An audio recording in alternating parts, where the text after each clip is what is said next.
வணக்கம் நேயர்களே. இன்றைக்கி நம்ம எடுத்துக்கிற சப்ஜெக்ட் சுறுசுறுப்பு. அதாவது ஒருத்தர் லைஃப்பில் முன்னுக்கு வந்திருந்தாருன்னா அவரை நீங்கள் அவரை உற்று நோக்கி பாருங்கள். அவர் என்ன செய்கிறாருன்னு சுறுசுறுப்பாக இருப்பார். அதாவது அதிகாலையில் எந்திரிப்பார், ஒரு நிமிஷம் ஒரு இடத்துல உட்கார மாட்டார், நல்ல சுறுசுறுப்பாகவே இருப்பார். அதனால் நம்ம பொதுவாக சோம்பேறித்தனமாக இருந்துக்கிட்டே நமக்கு லைஃப்பில் நம்ம ஜெயிக்க முடியல, எல்லாரும் நல்லா முன்னுக்கு வந்துட்டாங்க, அவர் வீடு கட்டிட்டார், இவர் கார் வாங்கிட்டார், என்னை கடவுள் இப்படி வச்சுருக்காரு, இப்படிலாம் நம்ம நொந்துக்கிட்டு இருந்த பிரயோஜனமே இல்லை. நம்ம சோம்பேறித்தனமாக இருந்தால் யாருமே நம்மளை கை தூக்கி விட முடியாது. சரி, சுறுசுறுப்பாக இருக்க என்ன செய்யலாம்? அதிகாலை முதல்ல எழுந்திரிக்க பழகணும். மார்னிங் எழுந்திரிச்சு இந்த ஓசோன் காற்றில் எவ்வளவோ சக்தி இருக்குது, அதெல்லாம் நம்ம கிரகிச்சுக்கலாம். நிறைய பேர் கவனித்து பாருங்கள், ரொம்ப வயதானவங்க, ரொம்ப ஆரோக்கியமாக இருக்கிறவங்கள பார்த்திங்கன்னா அதிகாலை எழுந்திரிச்சு வாசலில் பார்த்திங்கன்னா வாக் போயிட்டுருப்பாங்க. நம்ம ஒரு 8 மணி வரைக்கும் ஓசோன் காற்றையும் நம்ம கிரகிக்காமல் அப்படியே தூங்கிக்கிட்டு இருந்தோன்னா நமக்கு உடல் மட்டும் இல்லை, உடல் ஆரோக்கியமும் கெடுறதோட மனசும் ஒரு சுறுசுறுப்பு இல்லாமல் போயிடும்.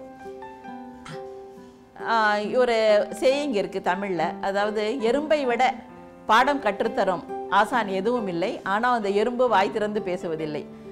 அதாவது அது பாட்டுக்கு அதோட வேலையை செஞ்சுட்டு சேமித்து வச்சுக்கிட்டு என்ன சுறுசுறுப்பாக இருக்குது. அதனால் நம்ம மிச்சவங்களை பார்த்து தான் கற்றுக்கணும்னு இல்லை, ஒரு எறும்பை பார்த்து கூட நம்ம சுறுசுறுப்பாக கற்றுக்கலாம். சுறுசுறுப்புங்கிறது நம்ம வாழ்க்கைக்கு ரொம்ப தேவையான ஒன்று. ஆப்ரஹாம் லிங்கனை போல் சுறுசுறுப்பாக இருந்தவங்கள பார்த்துருக்க முடியாது. அப்போ ஒருத்தர் கேட்டார், ஒரு நிருபர், நீங்கள் இவ்வளவு சுறுசுறுப்பாக இருக்கீங்களே எப்படின்னு. அதுக்கு அவர் இதில் ஆச்சரியம் ஒன்றும் இல்லை, நான் மனசுக்குள்ளே சுறுசுறுப்பாக இருக்கணும்னு நினைக்கிறேன், சுறுசுறுப்பாக இருக்கணும்னு ஆசைப்பட்றேன், ஒரு நிமிஷமும் நம்ம சோம்பேறியாக இருக்கக்கூடாது, சுறுசுறுப்பாக இருக்கணும்னு நினச்சிக்கிட்டே வாழ்கிறேன் அப்படின்னு சொன்னார்.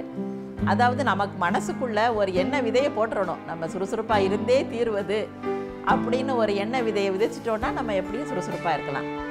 அப்புறம் இதில் ஒரு சின்ன ஒரு விஷயம் என்னென்னா, நம்ம சுறுசுறுப்பாக இருக்கிறதுல அறிவு கூர்மையோட சுறுசுறுப்பாக இருக்கணும்.